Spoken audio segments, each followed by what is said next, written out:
Hello, my name is Dr. Hajera Sheikh and I'm an ST8 in Pediatrics. I'd like to share a quality improvement project that I did in a neonatal unit called Will I Finish Work on Time Today? How many of you stayed back after work over the last week or month?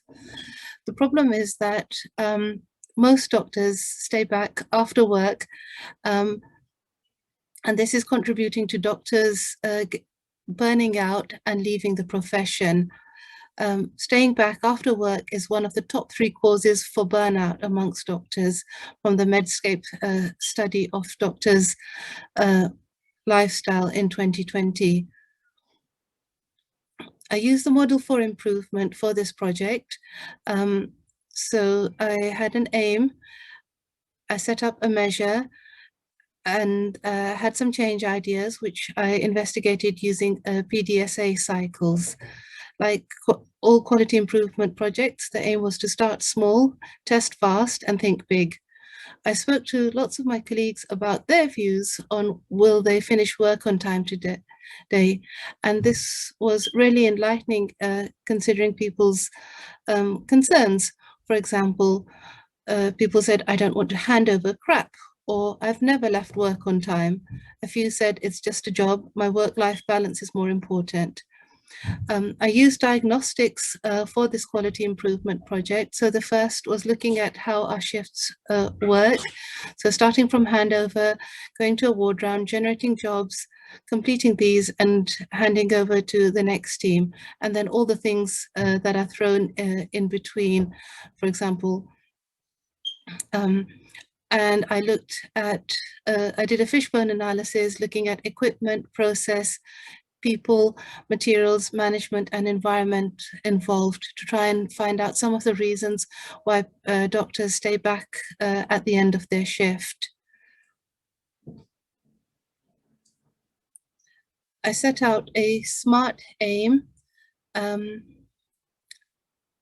Ideally, I'd love all doctors to be able to finish their work on time 100% of the time, but I worked towards a more realistic aim, which is all junior doctors finish their shift on time or within half an hour every day, and this was time bound.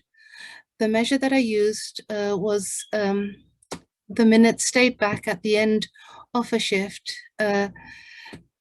and boxes were ticked according to the reason for the delay, whether the shift started on time, staff shortage, handover delay, and inclusions and exclusions were applied. Sampling was done daily on a form, which I've shown, and this was pinned in the doctor's room, and all junior doctors were encouraged to fill this in every day at the end of a shift. One column was one data point.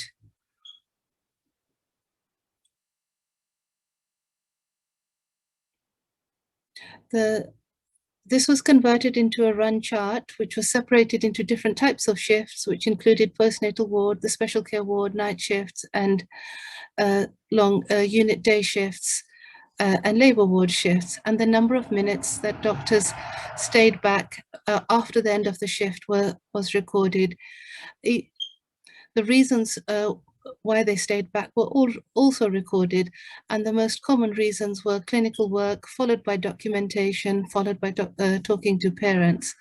Emergencies counted for a very, very small fraction of doctors staying back at the end of a shift. These were put into PDA cycles, which were moved into a PDA ramp, trying to increase the learning from each cycle and apply it to the next PDSA. And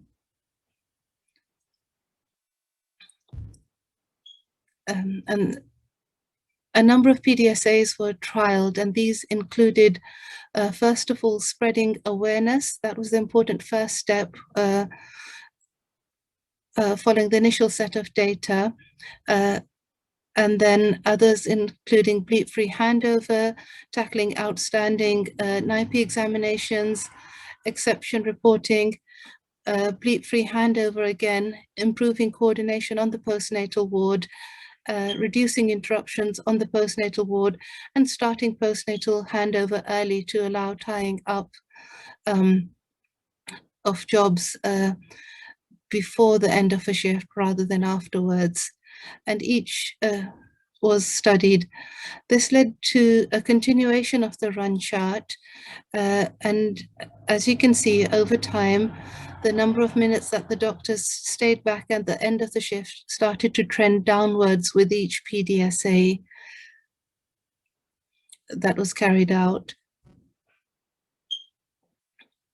So before the start of the project, I found that doctors stayed back an average of 52 minutes per doctor per shift, which is absolutely mind-boggling.